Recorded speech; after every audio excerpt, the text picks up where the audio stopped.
Boycott এই শব্দটি শুনলেই মনে হয় প্রতিবাদ, প্রতিরোধ, এক ধরনের বিদ্রোহ, কিন্তু আসলেই কি তাই?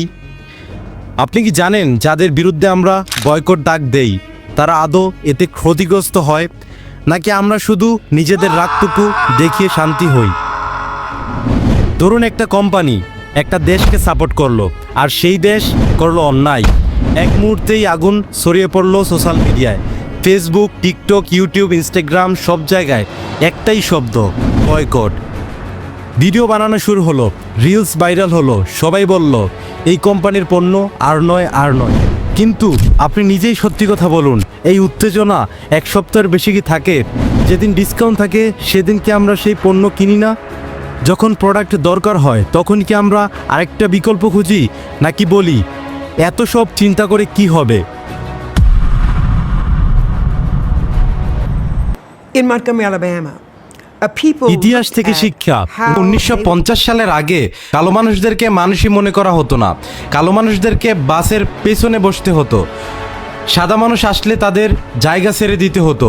1955 সালের পার্ক নামের এক সাহসী নারী জায়গা ছাড়েননি, করেছিলেন প্রতিবাদ। প্রতিবাদ করাতে তাকে গ্রেফতার করা হলো। সেখান থেকে শুরু হলো বাস বয়কট। কালো মানুষ, কালো জনগোষ্ঠী প্রায় 381 দিন ধরে এই আন্দোলন করেছিলেন। তারা থেমে থাকেননি, তারা করে দেখিয়েছিলেন। তারা আমাদের মতো শুধু স্ট্যাটাস দিয়েই থেমে যাননি। পুরো আমেরিকার ইতিহাস বদলে যায় আইন। যাদের দেশে মানুষ ইসলামের নাম বলে দোকান লুটপাট করতেছে, কেএফসি, বাটার মতো বড় বড় শোরুমগুলো ভেঙে লুটপাট করা হলো। লুটপাট করতেছে। প্রতিবাদ কি এভাবেই হওয়া উচিত? ইসলাম কি বলে? ইসলাম অন্যায়ের বিরুদ্ধে দাঁড়াতে বলে, কিন্তু সীমা লঙ্ঘন করতে নয়।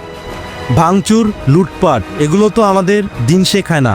প্রতিবাদ হোক সম্মানের সঙ্গে, যেন আমরা আদর্শের পথে থাকতে পারি। আমি সাব্বির, সত্য বলার চেষ্টা করি, সত্য দেখানোর চেষ্টা করি। ভালো থাকবেন, সুস্থ থাকবেন। আল্লাহ হাফেজ।